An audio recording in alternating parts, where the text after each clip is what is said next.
श्यामलकोमलाङ्गं सीतासमारोपितभावभागं पाणौ महाकायककापं स्वामि रामं रघुवंशनाथं। बोलिए भगवान श्री रामचंद्र जी की जय। भगवान रामचंद्र जी के परम भक्त हनुमान जी, उनके प्रति हम श्रद्धान्वित होते हैं। अतुलित बल धामं हेम शैलावदेहं धनुज वंशकाणं जानिलामग्रगं सकल गुण निधानं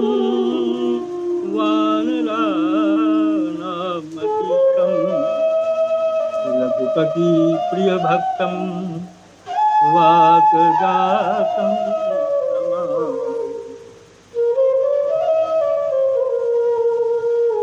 हनुमान जी परम भक्त, आप सभी जानते हैं कि ये श्री रामचरितमानस अपने में बहुत ही अद्भुत ग्रंथ।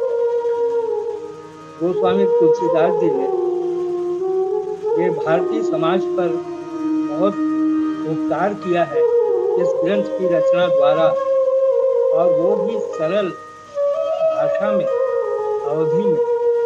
और उन्होंने जो अपनी रामायण के माध्यम से जो भक्ति, ज्ञान और वैराग्य की जो सरिता प्रवाहित की, उसमें हम लोग गोता लगाते हैं। और जो जितना ही इसमें प्रवेश करता है उसे ज्ञान की संपदा से उसका साक्षात्कार होता है, और वो अपने जीवन को किस प्रकार चलाना चाहिए, जीवन किस प्रकार जिया जाए, इसकी उसे प्रेरणा मिलती।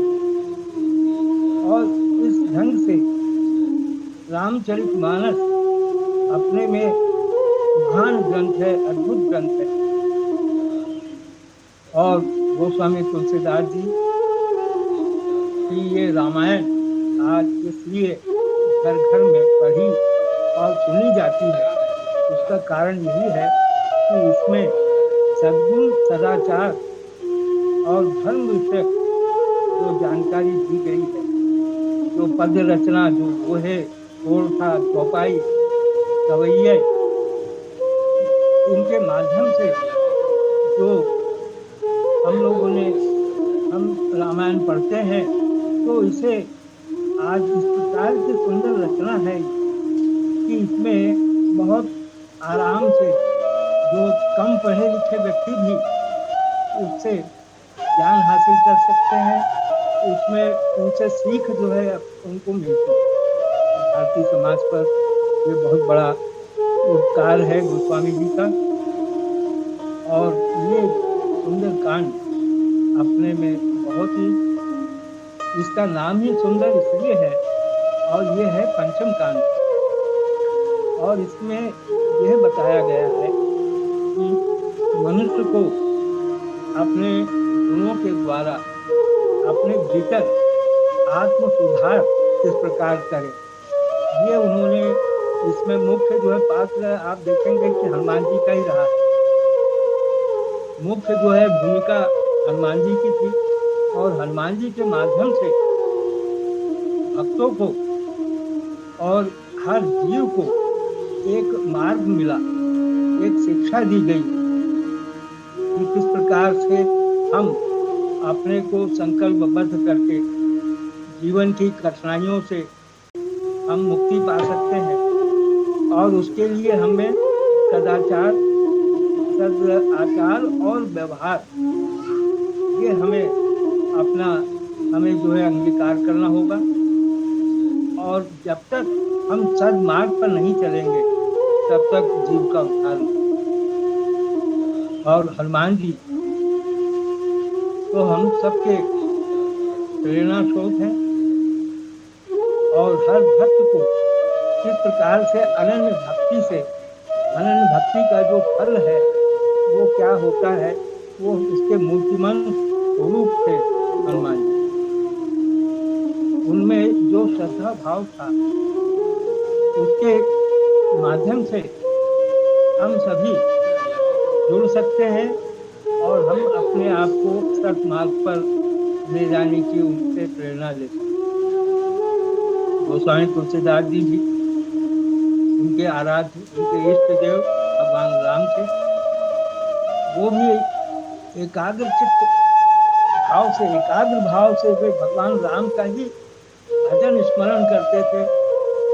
उनके गुण स्वरूप का उन्होंने वर्णन इस रामचरितमानस ग्रंथ में किया है।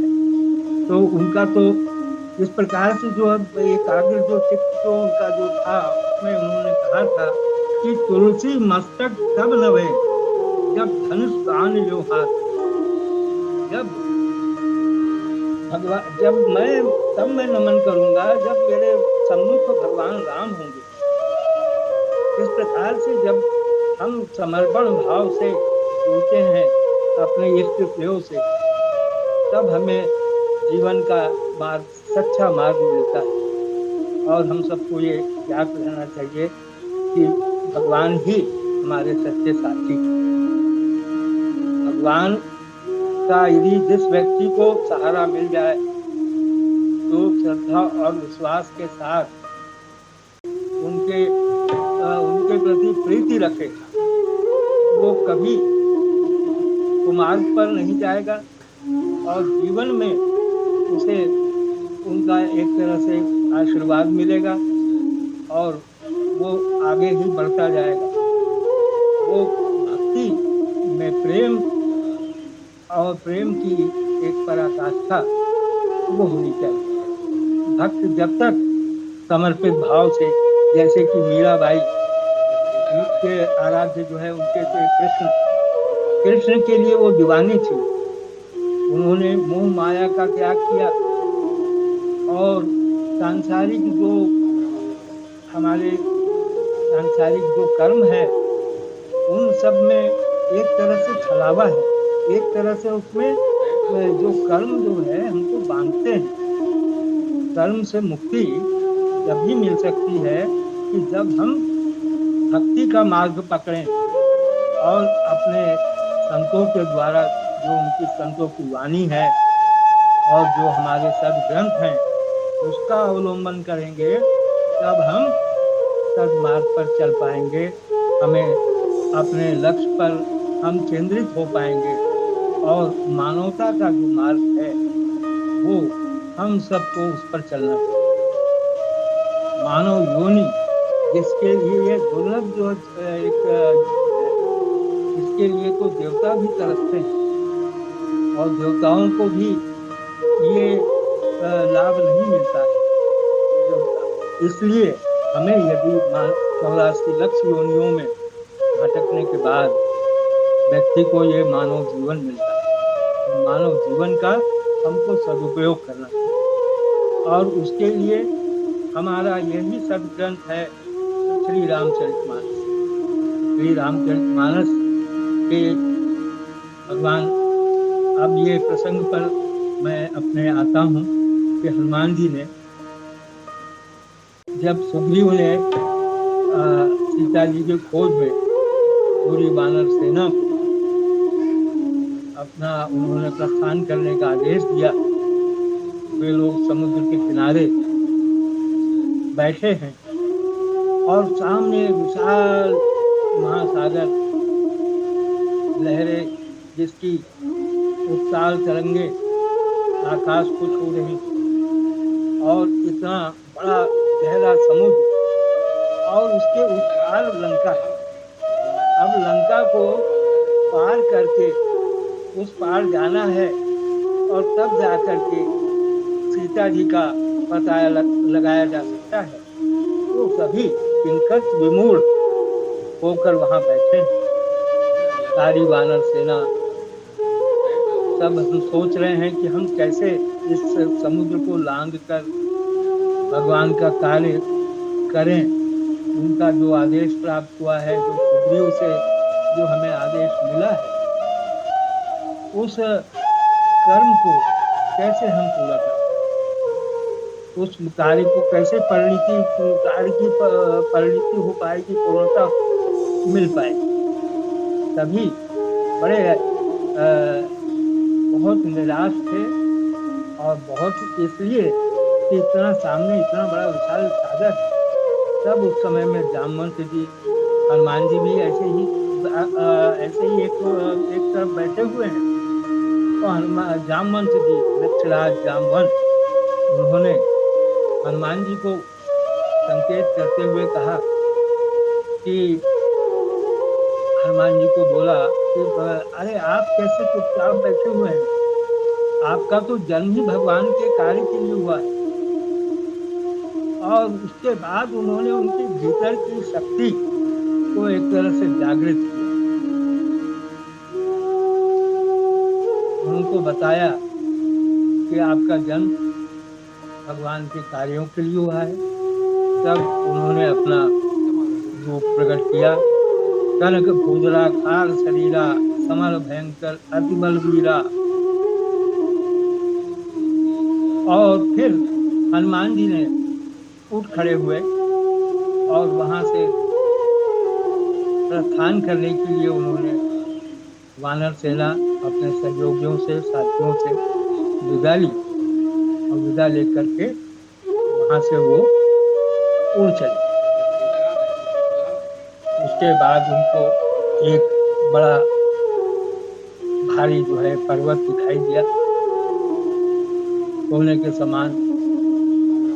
उसकी जो है शिखर, उसका वो शिखर छू रहा था। मतलब एक प्रकार से ये समझिए कि एक तरह से उनको मोहित करने के लिए, उनको भ्रमित करने के लिए एक एक विपत्तियां उनके सामने प्रस्तुत की गई।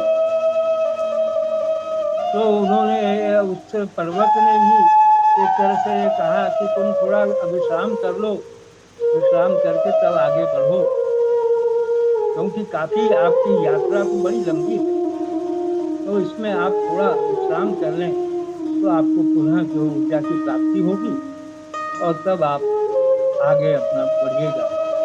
लेकिन उसके बाद फिर सुरसा नामक जो देवताओं द्वारा भेजी गई, वो सामने प्रकट हुई। वो बोली मैं तुम्हें खा जाऊंगी। और तब जो है उन्होंने वहां भी बुद्धिमत्ता का अपना परिचय दिया, और उसकी उस परीक्षा से जो उनका वो बाहर निकल गए, और उन्होंने फिर उनको आशीर्वाद दिया कि तुम बल बुद्धि निधान, आशीष दे गई तो हर्षि चले हनुमान। तो उन्होंने बताया कि तुम बल और बुद्धि के निधान हो, तुम्हारा मार्ग कोई रोक नहीं सकता। उसके बाद आप सभी जानते हैं, फिर एक जल में जीव की परछाई को देखकर जो राक्षसी थी, वो उसको अपना उस जीव को आहार बना लेती थी, वो भी सामने आई, उसको भी उन्होंने परास्त किया। उसके बाद लंकिनी प्रवेश द्वार पर लंका में लंकिनी सामने जो है आ पड़ी, और तब उन्होंने लघु रूप तो ले लिया था, लेकिन वो तो वहां की पहरेदार थी, उसने भी समझ लिया कि ये कोई बाहरी व्यक्ति है और किस प्रकार से चोरी से इस लंका में प्रवेश कर रहा है। वो लंकिनी ने उनका राह रोका, उनका मार्ग रोका, तब उन्होंने उसे मुष्टिका से प्रहार किया उस पर। तब लंकिनी को विरंचियों द्वारा जब रावण को जब उन्होंने अपना वरदान दिया था, उस समय में उनको कहा था कि उस समय लंकिनी वहां थी, तो ये उन्होंने बताया कि जिस समय में तुमको किसी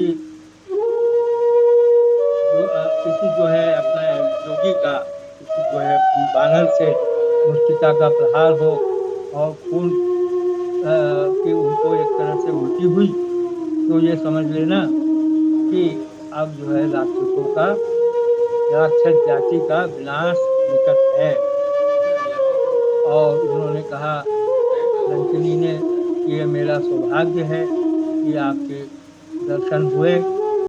और उसके बाद हनुमान जी आगे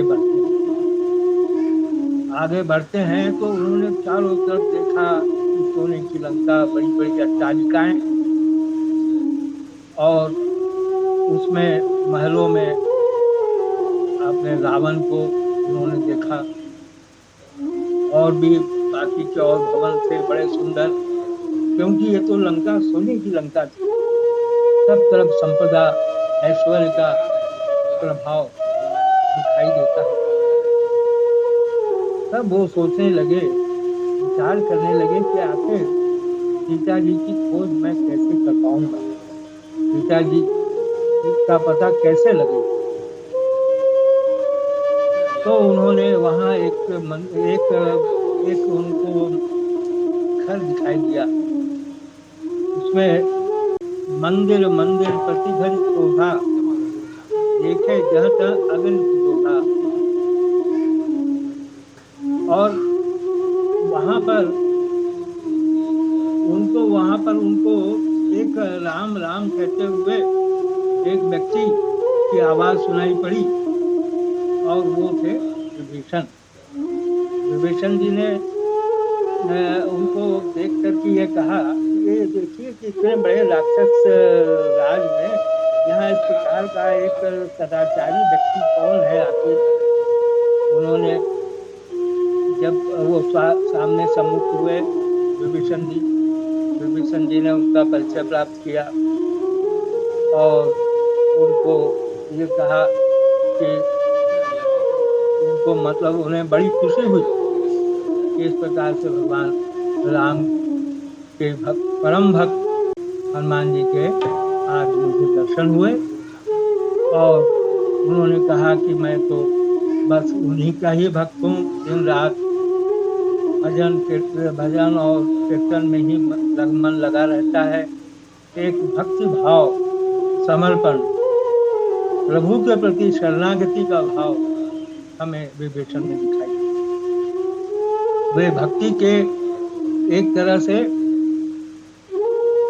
स्वरूप जो है एक तरह से थे, और मन और शरीर से वे भगवान अपने ईश्वर के प्रति शरणागत थे।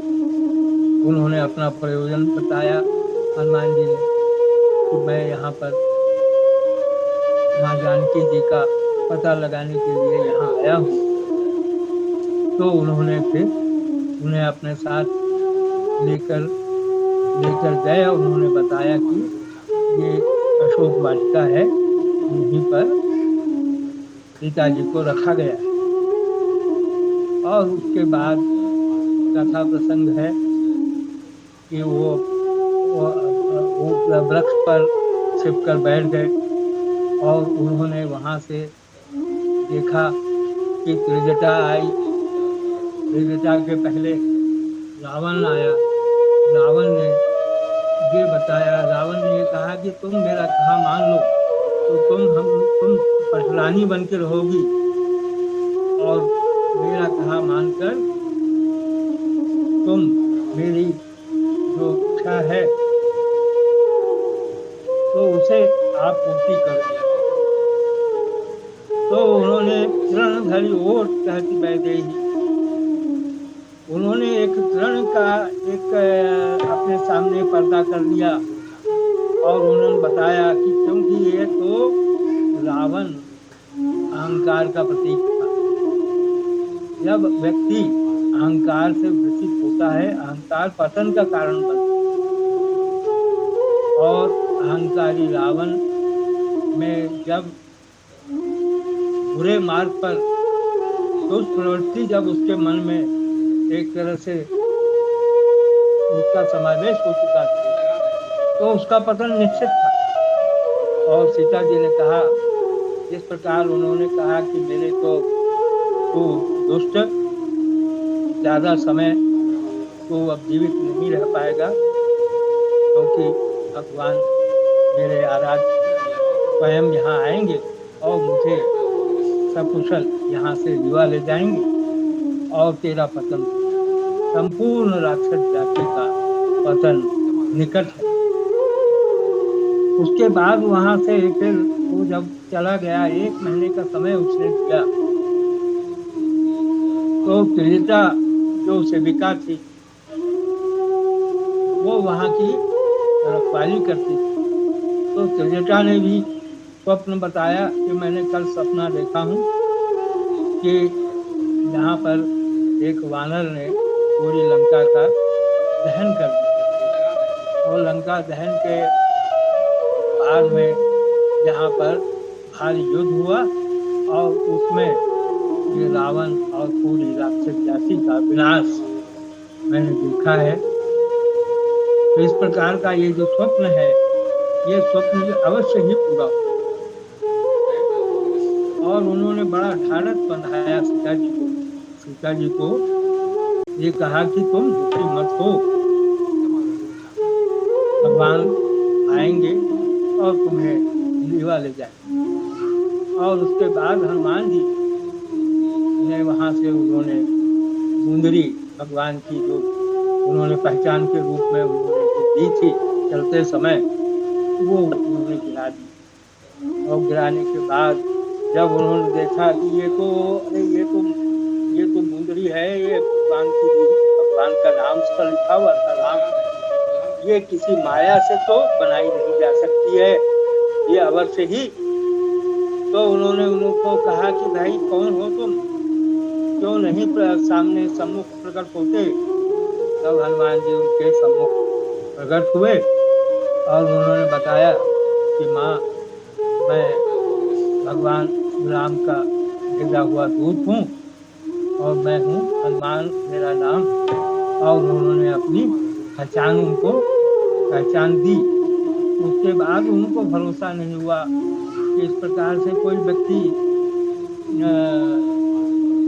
कैसे यहाँ पर प्रवेश कर सकता है। उनको उनकी बल बुद्धि का उस समय उनको थाह लेने के लिए उन्होंने कहा कि भाई मुझे विश्वास नहीं होता। तब उन्होंने कनक बुराकार खरीदा, उन्होंने अपना बुराकार शरीर दिखाया, तब सीता जी को विश्वास हो गया कि ये उनके परम दूत है, परम भक्त है।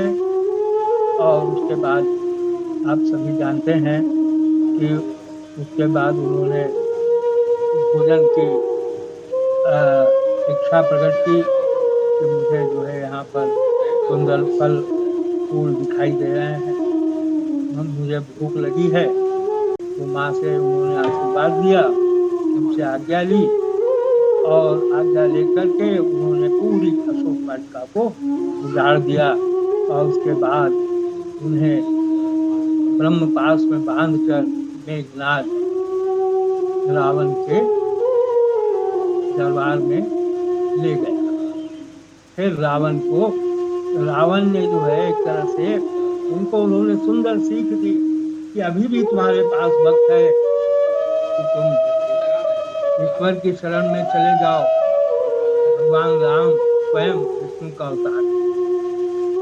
और यही इसमें ही तुम्हारी भलाई है, इसमें ही तुम बच पाओगे, तुम्हें अपने पाप कर्मों से मुक्ति मिलेगी, और वो भी ईश्वर की शरण जाने पर ही, क्योंकि वे महाप्रतापी हैं। ये इस सृष्टि के रचयिता हैं, और वे स्वयं हम सब पर कृपा करने के लिए, मानव जाति पर कृपा करने के लिए उन्होंने यह अवतार ग्रहण किया है, यह अवतार लिया है। हम सबको सद्मार्ग दिखाने की इच्छा से, इस उद्देश्य से ही भगवान का जन्म होता है। जब जब पाप की पराकाष्ठा, पाप जब बढ़ता है, अत्याचार अनाचार की वृद्धि होती है, तब दुर्जनों का संहार करने के लिए और सज्जनों की संरक्षण के लिए, सज्जनों के रक्षण के लिए भगवान अवतार लेते हैं युगों युगों में। वे कल भी उन्होंने अवतार लिया था। इस प्रकार 10 अवतार भगवान के हो चुके हैं। अभी कल की अवतार, जब कलयुग का अंत होगा, तब भगवान कल के रूप में प्रकट होंगे। तो इस प्रकार से जो भगवान की जो लीला अवतार है, उसमें भगवान राम का जो लीला अवतार है, उसमें उनको, उनके द्वारा हमें यही शिक्षा मिलती है कि हमें अपना सच्चाई का, धर्म का मार्ग नहीं छोड़ना। मनुष्य जन्म में उन्होंने मानव योनि में जन्म लिया, और उसके बाद वन के इतने कष्ट उन्होंने सहन किए, पत्नी का भी अपहरण हो गया। उसके बाद उनको इस प्रकार के दुर्जन राक्षसों से उनको उनके सम्मुख प्रकट हुए, और उन्होंने उनका संहार किया। और लेकिन उन्होंने अपना सच्चाई का मार्ग, धर्म का मार्ग, तो भगवान के जो परम भक्त हैं हनुमान जी, वो, उनको तो भगवान का बहुत बड़ा आशीर्वाद उनको था। और उनका एक ही लक्ष्य था कि जब तक अपना सुग्रीव जी, वानर राज सुग्रीव ने जो उन्हें आदेश दिया है सीता जी का पता लगाने के लिए, तो वो उसके लिए वो आगे बढ़े, और उन्होंने अपने कार्य को सिद्ध किया। और लंका जो है धूप करके जल उठी। उसके बाद उन्होंने समुद्र में अपनी पूंछ और उसे शांत किया, और उसके बाद माँ के सम्मुख प्रकट हुए, और उन्होंने कहा कि आप भी मुझे पहचान के रूप में कुछ दीजिए, जिससे कि मैं आप तक पहुंचा था, यह भी मैं उन्हें प्रमाण के रूप में भगवान को दिखा सकूं। तब उन्होंने अपनी चूड़ामणि उतार करके दी, और तब हनुमान जी वहां से प्रस्थान किए, और फिर उस समुद्र को लांघकर वे इस पार लौटे, और लौट करके आए। तब उन्होंने फिर उनका बड़ा स्वागत सत्कार हुआ, और भगवान ने उन्हें अपने निकट बुलाया, और उन्होंने फिर ये कहा कि सीता जी के संबंध में समाचार पूछा, तो उन्होंने बताया कि सीता जी बड़ी व्याकुल और बहुत दुखी है, और उन्हें बड़ी पीड़ा हो रही है। और उन्होंने ये भी कहा है कि यदि आप 1 मास का समय रावण ने दिया है, यदि आप नहीं पहुंचे तो मुझे जीवित नहीं पाएंगे। इस प्रकार से उनके सारी समाचार उन्होंने हनुमान जी ने उनका सुनाया, और भगवान को सीता जी के द्वारा दी गई चूड़ामणि उनको दी, तो वे भी दुखी हो गए। उनके आंखों से अश्रुधारा बह चली, और उन्होंने फिर हनुमान जी का विशेष रूप से उन्हें आशीर्वाद दिया, तो ये कहा कि भाई तुमने बहुत बड़ा उपकार किया है मुझ पर, और सीता जी का पता लगाने के बाद लगा दिया गया है। तो अब मैं यहाँ ज्यादा समय हम लोगों को व्यतीत नहीं करना है। हमें सीता जी का पता लग चुका है कि वो श्रीलंका में हैं, तो यहाँ से हम लोग प्रस्थान करेंगे। और प्रस्थान करने पर के बाद फिर वानर सेना ने जिस प्रकार उनकी इस कार्य में मदद की, वो सब प्रसंग श्री रामचरितमानस में आगे लंका कांड में। और इसमें आप सबको विदित है कि नल नील ने किस प्रकार सेतु का निर्माण किया। फिर भगवान ने वहाँ पर शंकर जी की जो है ये उनका पिंड की स्थापना की, वहाँ पूजा की, क्योंकि भगवान के शिव जी के जिस प्रकार से आराध्य थे राम, और राम जी के आराध्य जो है शिव जी के। तो यहाँ हम प्रसंग वही है कि राम काज कीन्हे बिनु मोह कहाँ पूछा।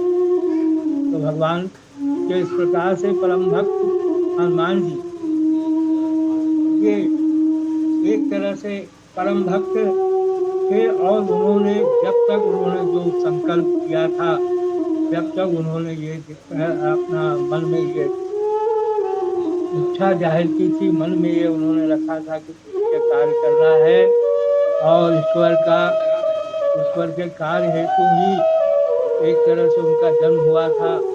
और उस प्रकार की संकल्प सिद्धि व्यक्ति में, संकल्प को जब तक दृढ़ आस्था न हो, उसके प्रति हमारा पक्का इरादा न बने, लक्ष्य के प्रति हम जब तक केंद्रित नहीं होंगे, तब तक हमें अपनी मंजिल नहीं मिलेगी। हम अपने लक्ष्य से भटक जाए। हम यदि यहाँ की ईश्वर जो सांसारिक मोह माया में जो व्यक्ति उसी में सुख ढूंढता है, तो उसे मुक्ति नहीं मिल पाती। ये तो एक तरह से मोह माया का आडंबर है, मोह माया की माया है। एक तरह से ये हमें भ्रमित करने के लिए ये सारे सुख साधन, ये जिंदगी की जो है रंगीनियां हमें अपने में मुंह में डालती हैं, और हम अपने जो सनातन जो लक्ष्य है ईश्वर की प्राप्ति, उसकी ओर उन्मुख नहीं हो पाते। तो ये एक तरह से हमें ये बताया गया है कि हमें अपना जो परम जो हमारा जो लक्ष्य है, जो सनातन लक्ष्य है, उसे हमें नहीं भूलना चाहिए, क्योंकि ये मानव योगी बड़ी मुश्किल से, बड़ी कठिनाई से ये प्राप्त होती है। तो इसको हमें व्यर्थ के कामों में नहीं इसको गंवाना चाहिए। और इसलिए बिना पत्रिका में भी आया है कि अब लो नसानी अब लो न सिंहो, राम कृपा भव निशा सिरानी, जागे फिर न सोई। कि भगवान की कृपा से, भगवान की सम्मुख आने से, उनके प्रति शरणागति होने से, उनके प्रति समर्पण का भाव रखने से, उनमें श्रद्धा विश्वास और भक्ति उनमें रखने से हमें अपने जीवन का मार्ग दिखाई दिया है। अब मैं जाग गया हूँ, अब हमें सोना नहीं है, अब हमें जागृत हो गए हैं। तो हमें फिर से इस सांसारिक मोह माया में भ्रमित नहीं होना है, और हमें ईश्वर में मन लगाना है, उनके रूप स्वरूप और गुण, उसका ही चिंतन, भगवत चिंतन। हमको चिंता से चतुराई घटे, दुख से घटे शरीर, पाप से लक्ष्मी घटे, कह गए दास कबीर। तो इस प्रकार से ये कहें कि जो है चिंता नहीं, हमको चिंतन करना चाहिए, भगवत चिंतन। और भगवत चिंतन का एक बहुत सुंदर हमारे सामने बहुत बड़ा एक मार्ग हमें दिया है ये है श्री रामचरितमानस। उसके हर चौपाई एक तरह से मंत्र की शक्ति रखती है। बिनु सत्संग विवेकन होई, राम कृपा बिनु सुलभन सोई। बिना सत्संग के विवेक की जागृति नहीं होती और विवेक से ही ज्ञान पैदा होता है। और ये कब होता है? जब राम की कृपा हो। जब तक भगवान की कृपा नहीं होती तब हमें सद्गुरु नहीं मिलते, सत्संग का लाभ नहीं मिल पाता है, सही मार्ग पर हम नहीं आरूढ़ हो पाते हैं। इन सब का एक तरह से साधन रूप में हमें श्री रामचरितमानस जैसा महान ग्रंथ हमें प्राप्त हुआ है। उसका हमें नित्य प्रति उसका स्मरण कर उसका पाठ करना चाहिए। उसमें दी गई शिक्षाओं पर चलने का भरसक प्रयास करें। ये मानस हम सबके मन को, हमारी आत्मा का उद्धार करने का बहुत बड़ा साधन है। और इस प्रकार जैसे कि भगवान, जैसे हनुमान जी जो थे परम भक्त, जो उनका एक तरह से जो प्रसंग और उनका वो हमारे आदर्श है, और उनको हमको सामने रख करके ही हम अपने कार्यों में जुट जाना चाहिए कि अब मुझे केवल राम के ही कार्य को करना है। हम करें क्या बोलते हैं, हम उनका जो कर्ज है एक तरह से उनकी चाकरी करें। हम करें चाकरी राम की, मन से, तन से, इस शरीर से, इस जीवन से हमें केवल भगवान का ही, उनका चाकरी करना है। उनमें ही मन तन धन लगाना है। जितना हो सके इस भक्ति की जो पुण्य सरिता है उसमें जितना हम गोता लगाएंगे उतना ही हमें मोती मिलेंगे, हमें सद्मार्ग दिखाई देगा। और इन्हीं शब्दों के साथ मैं अपनी वाणी को विराम। आप